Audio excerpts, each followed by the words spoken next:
Special thanks to Patreon supporter Jagdtiger for making this tutorial possible.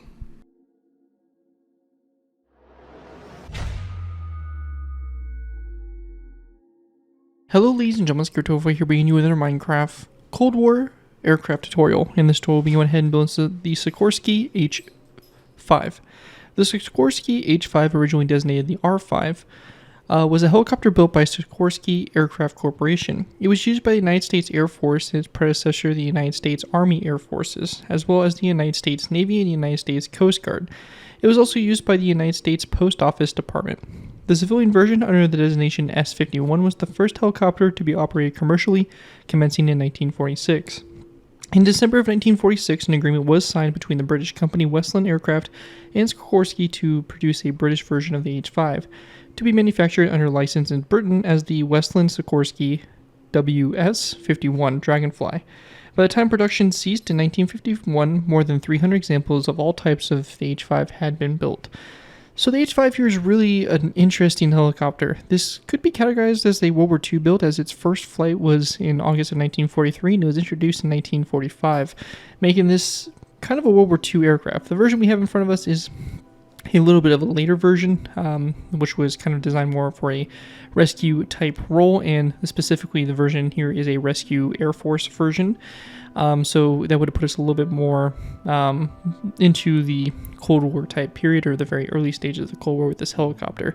It's a pretty interesting design, and they were eventually all retired in 1957. So, interesting helicopter, probably one of the first military helicopters we actually really ever had to see. I mean, I know the Germans were experimenting with some helicopter type of aircraft, but at the time helicopters weren't really a widely used thing, or really even seen as a large potential. And nowadays helicopters are a huge part of any military and being able to support their operations and stuff. So really cool helicopter, should make a cool design if you're looking for some early Cold War type equipment. And this here also can be used in a British capacity as well, so you can go ahead and also do that as well with it. Now, before we go and jump into this helicopter, I do want to go ahead and give a special thanks to Patreon supporter Jagdtiger for making this tutorial possible. If you guys are interested in supporting the channel more you already do, feel free to check out my Patreon page. Link is always in my video descriptions, where you can go and pledge a small amount to the channel every month, and in doing so, earn a view core request you're choosing. It really helps support the work I do on my channel. It's really greatly appreciated, so definitely feel free to check that out. Again, link for that is always in my video descriptions. With that though, let's go ahead and dive into the tutorial by beginning, or actually before we jump into the tutorial, let's go ahead and take a look at the build real quick. So the build here is done up in a yellow color scheme. This is to kind of go off of the yellow that was designed for, or was given to the rescue versions of this helicopter for the US Air Force. You could also change this completely to green, and you have yourself basically the Army equivalent of the aircraft. But we have the front cockpit here, very interesting design, pretty simplistic, very narrow type aircraft. So it had a one seat for a pilot, and then it had a kind of crew cabin or space like that to basically allow for transportation of really only maybe one or two passengers, if even that. But it was basically, again, designed, this one in particular, designed to be a rescue version, so it did have the winch here that would allow the dropping of a basket, or just, another person to help perform rescue duties. We then have the rotors here, so it's got a 3-blader rotor system. All the detail here on the sides, and the landing gear. And as we progress further back, we just have the National Star insignia on the back of the aircraft, and really that's about it. It's a pretty straightforward design. It really isn't anything too complex. The in-flight version is pretty much exactly the same thing. So whatever you see here for the in-flight version is going to be what we're going to have for the landed version. So you'll have both of those here in the tutorial. With that though, let's go ahead and move into our tutorial here by beginning with our first layer. Alright guys, so going ahead and moving into our tutorial here, we will be going ahead and begin with our first layer, which will be layer number 1. A few quick things I want to mention is, if you're completely new to my aircraft tutorials, the way I like to structure these tutorials, I like to do half on camera, half off. What this means is we're going to be building the entire centerline of the helicopter on camera, and then we'll be building the right side. It'll be up to you guys in between layers to take the right side and copy it over to the left side. It's pretty straightforward and shouldn't be too complex. There are going to be a few things that are going to be asymmetrical, which we'll talk about a little bit further in detail once we get to those points, but just know that unless stated otherwise, whatever we do on one side will be done to the other. With that though, let's go ahead and dive into this build. Now, first layer here we're starting off with here is going to be layer number 2. Now, if you do want to build this aircraft landed, you will need to make sure that this right here is on the second level up from the ground level. So you can see the ground here, pretty much this flat grass plane. And then you have your layer 2 that starts basically a block of space up above from it. So just make sure you keep that in mind when you go ahead and get started, because it's very important and good for all of your build if you're trying to build it landed. Obviously, if you have an in-flight, you don't have to worry about that. Your landing gear is going to be the same no matter what. Now for this, we're going to go ahead and start off by going ahead and placing down a birchwood top slab, and make sure it is a top slab and not a half slab. We're going to place down a trapdoor going forward, and then we're going to go ahead and then place down a sandstone wall behind that slab. We're going to go ahead and then take our birchwood top slabs here, and we're going to place down a row down the center for a total of 9. Going back up to the front here, coming off this wall, we're going to place down a birchwood fence gate here, open this to the side, and then going back here to the last birchwood slab, we're going to place down a bottom slab that's going to come off that like so, and then a birchwood trapdoor here to the side. Coming off the slab here and the trapdoor, we're going to place down 2 skeleton skulls, which will look like this. And we're also going to go ahead and grab a birchwood fence post. We're going to go ahead and skip a space out from the trapdoor here, so you have a space of 1 in between this trapdoor and this fence post, and it's going to sit like that there on the back. And with that all done there, that is going to wrap up everything we have there for layer number 2 for the build, and with that we'll go ahead and drop down to layer number 1. Moving on to our next layer, we have layer 1. For layer 1 to go ahead and get started with here, we're going to go ahead and go down from this wall, we're going to place down a birchwood fence gate and open it up toward the front. Then we're going to go ahead and place down a birchwood sign on both sides of the fence gate, like so, and then going to the behind the fence gate, we're going to place down a block of coal, and on the sides of the block of coal here, we want to go ahead and grab an item frame. We're going to place down an item frame. In that item frame, we're going to go ahead and grab a yellow stained glass pane, as well as a birchwood button. We're going to place down a yellow stained glass pane and a birchwood button like that for the front wheel. So like that, just know that if you are not on Java, you will not be able to place down the item frame and button in the same block space. If that's the case, just go ahead and place down the item frame and disregard the button. But if you're on Java, we can go ahead and do those 2 details there. Now, after that's done, going back to this section here, we want to go ahead and start off by going ahead and placing down a birchwood trapdoor that is going to be on the bottom of this trapdoor here. Coming off that trapdoor, we're also going to place down a birchwood top slab, and we're also going to go ahead and place down a block of coal to the side here underneath that fence post, an item frame, yellow stained glass pane, and a birchwood button just like we did before. And that right there is it for layer 1. Very simple stuff. And with that, we'll go ahead and jump on up to layer number 3. Moving on to our next layer, we have layer number 3. For layer 3 to start with, we're going to place down a black stained glass block on the top of this trapdoor here with a birchwood button coming off of it going forward. We're going to place down another black stained glass block back from that, and then we're going to take our yellow concrete. We're going to place down 1, 2, 3, 4, 5 down the center. We're going to go ahead and place down a row 3 of black concrete, then another 3 yellow concrete, and then a birchwood top slab on the very end there. After that's done, going back up to the front, we're going to place down yellow stained glass pane to the side here, and then 1, 2, 3, 4, 5, 6 panes back from it like that. We'll then place down an iron bar, yellow concrete, iron bar, and then 1, 2, 3 yellow stained glass panes. There will also be a skeleton skull that's going to come off the side here of this block like that. And we're also going to go ahead and place down a fence post that's going to go up at an angle like that from this one. And after that's all done there, that is going to wrap up everything for layer 3. Pretty simple layer again. And again, looking at it from the top-down view, this is what it should look like so far. Just make sure you take the right side, copy it over to the left side, and we'll be going ahead and moving on to our next layer, which will be layer number 4. Moving on to our next layer, we have layer 4. For layer 4 to get started with, we're going to place down a black stained glass block on the front here, followed by again a birchwood button coming off the front of that black block. Then we're going to place down a second black stained glass block behind it, so you have 2 here in the front. We're going to go then take our yellow concrete, and we're going to place down a long row down the center here of the build. This here in total is going to be a row of 15. So again, 15 yellow concrete blocks down the center. It should stick out 3 past this birchwood top slab from the previous layer.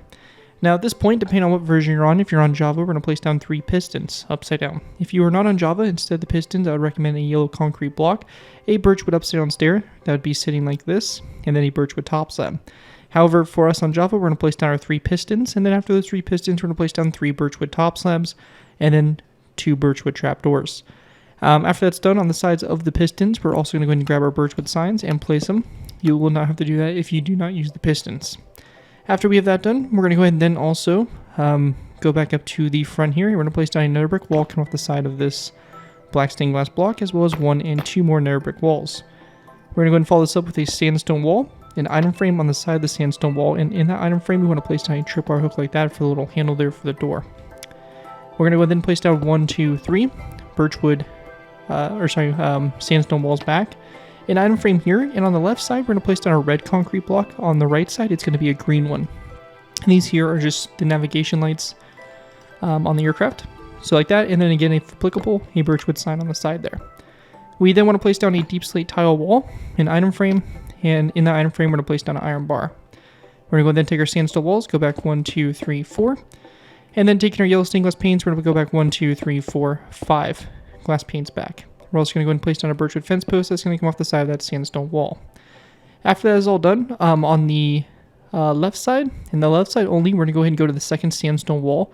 We're going to go ahead and skip a space and then place down a red nether brick wall. This here will be done for the winch. That will be on the side of the, on the left side and the left side only.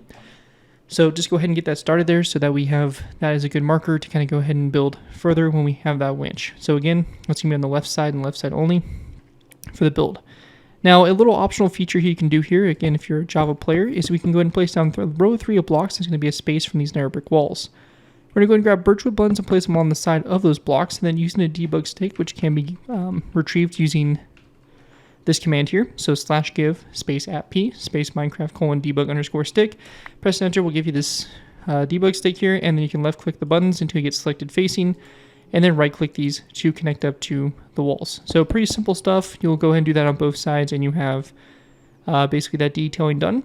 And that right there is going to conclude everything we have for layer number 4 for the build. Again, here's an overview of what it looks like from a top-down view. And with that, we'll be going ahead and diving into our next layer, which will be layer number 5. Moving into our next layer here, we have layer number 5. For layer 5 to start with, we're going to place down another brick stair on top of that black stained glass block in the front, and we're going to go ahead and place down 2 black stained glass blocks back from that stair. We then want to go ahead and take our yellow concrete. We're going to place down a long row down the center here. This here is going to be a total of 19 blocks, and it should end on that second to last birchwood top slab. After that, we're going to place down a white concrete block, a blue concrete, white concrete, and then 2 yellow concrete blocks. If you're on Java, again, we'll place down 3 pistons. Again, the alternative to the piston will be a yellow concrete block, a birchwood upside down stair, and then a birchwood top slab. And then, regardless of what you do here, we're going to place down another birchwood top slab on the end. Now, once we have that done, we're going to go ahead and start off by going ahead and grabbing ourselves our birchwood signs, and we're just going to place them on the side here of these pistons here on the back, just to go ahead and finish that off. We do also want to go ahead and grab ourselves item frames. We're going to place down item frames on the side here of the white concrete blocks, and we're going to go ahead and place down red beds in the item frames, which will rotate around like so, and then we'll place down our birchwood sign on the side there, like so, and we can also grab a birchwood button and place it here in the center, like that, for the National Star insignia on the side of the aircraft. After that is done, we're going to go ahead and grab our birchwood trapdoors. We're going to place down 4 on the side here, make sure they're closed flat, and then 1, 2, 3 yellow stained glass panes, and then 1, 2, 3 of our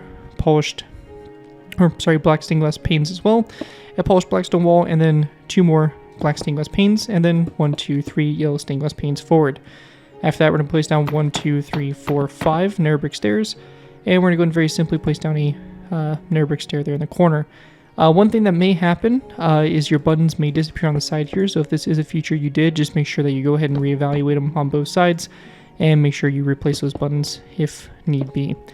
However, with that all done there, the last thing really for us to do at this point would be to go ahead and take a chain, and we're just going to place down a chain here on top of this red nether brick wall there on the side for the winch. And once we have that all done there, that is going to wrap up everything we have for layer number 5 of the build. Again, taking a look at it from up above is what we should have for the top-down view. With that all done, we'll be going ahead and moving on to our next layer, which will be layer number 6. Moving on to our next layer, we have layer number 6. For layer 6 to start with, we're going to place down 2 dark oak wood trapdoors on the front here, 2 birchwood trapdoors. We're going to go and then skip a space, place down a deep slate tile stair, and then 1, 2, 3, 4, 5 yellow concrete blocks. On the side of these 5 yellow concrete blocks, we're going to place down birchwood trapdoors and close them so that they lay flat against the side there. We're also going to go and then place down a piston. This can be substituted out for a birchwood stair, so a birchwood stair like this instead. And if you do end up placing the piston for Java players, we're going to place down a item frame on the, birchwood sign on the side, and then a birchwood slab after that. We're going to go and then skip a space of 2. We're going to place down 5 birchwood trapdoors, then 5 daylight detectors, and then 4 of these birchwood slabs. On the very tail end here on the left side, we're going to place down a end rod. That's going to come off the left side here. That's going to have a skeleton skull coming off the end rod. We're going to go ahead and place down a andesite wall that's going to go down from the skeleton skull, as well as a skeleton skull that kind of comes off like this from that wall. Or rather, my bad, it's actually going to be positioned like this. So it's going to kind of come off at an angle there. And then we're also going to go ahead and grab ourselves some blocks here. We're going to build 1, 2, 3 out to the side. We'll delete the first 2. Then we're going to place down our 2 skeleton skulls like so. So that's going to be there for that blade there. And then our next one going up this way, we're going to place down an andesite wall that's going to go up at an angle from the skeleton skull. And then we're just going to place down a skeleton skull that's going to go up and kind of out from that wall like that. So that's going to make your tail rotor there pretty simple and stuff, and really nothing too fancy for that. At this point in time, also for my Java players, we'll go ahead and go to our pistons. We're going to left click these till we get selected extended false pop up. We'll then right click these and get rid of the wood portion for all pistons. So on the bottom here, and also this one right there. And as you can see, it kind of helps with our sloping there and creates some really nice, transitions here on the build. Now on the left side of the aircraft, I would recommend at this point in time making sure you copy both sides over. So just make sure everything is caught up and looking like this. Which isn't too hard. Really only on the left side here you just have to place down those birchwood trapdoors. But once you have that done, you do want to go ahead and get started here on this winch. For this system here, we're going to place down a sandstone wall that's going to go on top of this glass pane here. And we're going to go ahead and then build a block out to the side here. And then coming off this block, we're going to place down a grindstone, which is going to be angled that way. We're going to delete that block and we have that grindstone floating. We're going to go ahead and then place down a birchwood fence gate on top of this chain and open it toward the aircraft. Then we want to go ahead and place down a block here. Coming off this fence gate. In this place, we're going to place down an end rod that's going to go across like this. Now in this space here, you can either place down a skeleton skull. So if you're not on Java, a skeleton skull will work. However, if you are a Java player, we're going to place down a block here right next to that space. We're going to go and then grab ourselves a lever. We're going to place down a lever. We're going to take our debug stick, left click till we get selected face, should say wall. We're going to right click that to floor. And then we're going to left click again until we get selected facing. And we're going to go and right click this and rotate this around so it's pointing toward this end rod. Pretty simple stuff. Should look just like that there. And that's going to go ahead and kind of start to basically form up our crane here that's on the left side.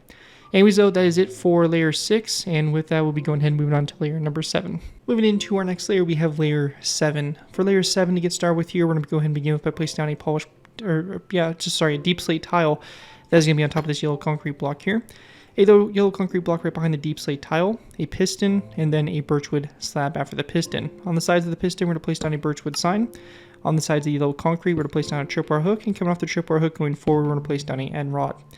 Now, that is pretty much it. It's really simple stuff there. We're going to leave the piston as is for right now, and again, you can use a birchwood stair as an alternative. Now, when it comes to our winch here, really simple stuff. We're going to go ahead and place down a birchwood fence post on top of this wall here. And then coming off the fence post, we're going to place down a block here for Java players. And in this space here, you can either place down a skeleton skull at about an slight angle like that. Or for us and being on Java, we can use our debug stick here. So we're going to place down a lever on the side of this block. We're going to go then left click this till we get selected face. We're going to set this to floor. And we're going to have it pointing that direction. So it's pointing toward the back. And that will just kind of be there for, again, creating this winch system and all that stuff that's located on the side there. So pretty simple stuff, really nothing too complicated with that. And that right there is pretty much all we have for layer 7. And at this point in time, the main body of the aircraft is done, and we're going to go ahead and now move on to the final bit of the tutorial, which will be the rotors. Moved on to our next layer, we have, we don't have a layer, it's just going to be working on our rotors. Rotors here are pretty simple to do. We're going to place down an andesite wall on top here, followed by a polished andesite slab. We'll place down a birchwood fence gate here, which we're going to go ahead and open up toward that wall, and a birchwood fence gate on top of this piston here, which will open up toward the wall as well. We're going to go and then just right click that piston like so at this point in time. For debug stick, set to true, so we get rid of that wood portion. It looks like that. After that is done, we're going to go ahead and place down an end rod that's going to come off this way here, and then we're going to place down an end rod that goes back like this, and then over here an end rod that goes out like that. So it's going to look like this here. It's a little funky, but you'll see as it comes together. Now going forward, we're going to go ahead and place down a row of polished andesite slabs. That is going to be a row of 13. So we have 1, 2, 3, 4, 5, 6, 7, 8, 9, 10, 11, 12, 13. So again, just 13 forward. We then want to go ahead and place down on our second block here. We're going to go ahead and place to the side here a yellow concrete block. And we're going to place down a row of 1, 2, so we have 3, 4, 5, 6, 7. And we're going to then take our skeleton skulls and place them along the side here. And that right there is going to make that first blade. Now our next blade here is going to be a little bit more trickier. It's going to be a angled blade. So this here is going to be taking our polished andesite slabs and we're going to go ahead and angle from this end rod. So we're going to have 1, 2, 3, 4, 5, 6, 7, 8, 9, 10. So you have 1, 2, 3, 4, 5, 6, 7, 8, 9, 10 angled to the side there. After those 10 are in place, we then want to go ahead and grab our skeleton skulls and our blocks. We're going to go ahead and do the same thing we did in the front here, except we're going to go ahead and kind of go toward the back here of the slabs. And we're going to go and do a total of 5 of these. So we have 1, 2, 3, 4, 5. And on top of those blocks, we're just going to place down skeleton skulls. So we have 1, 2, 3, 4, 5, just like that. And that's all we need there for that blade. And our very last blade here is going to be a slab that's going to come off this right here. We're going to go and then go back 2 again, and we're going to go ahead and repeat this pattern until we have a total of 1, 2, 3, 4, 5, 6 of these rows of 2. So we have 1, 2, 3, 4, 5, and 6. So it's going to look just like that. And after we have that all done, we're going to go ahead and then go on the side here facing toward the front. We're going to go ahead and do the same technique that we did before. 2 concrete blocks here. We're going to go and then place down 2 and 2, so we have a total of 6 there. And taking our skeleton skulls, we're going to place down 1, 2, 1, 2, 1, 2. We can then delete these blocks, and just like that, we have our rotors done. Taking a look at it from the top-down view, this is what it should look like from up above. With that all done, though, that is going to wrap up everything we have there for the rotors, and with that, that is going to complete our tutorial here for the H-5 Dragonfly. I hope you guys do enjoy this tutorial and are able to put it to good use. If you do end up using this build, I do ask that you guys give me proper credit for it. This is been from Arsene the build, link to my channel where this video with this does appear on social media sites. As long as you guys give me proper credit for the build, you're free to use it for a project you guys are working on. Overall, enjoy the build, have fun for all that fun stuff. Again, a big special thanks to Patreon supporter Jagdtiger for making this tutorial possible, and as always, feel free to check my Patreon page. Link is always in my video descriptions. With that, thank you guys again so much for watching. As always, don't forget to like, comment, and subscribe. This has been Gear 2x4, and I'll see you guys next time.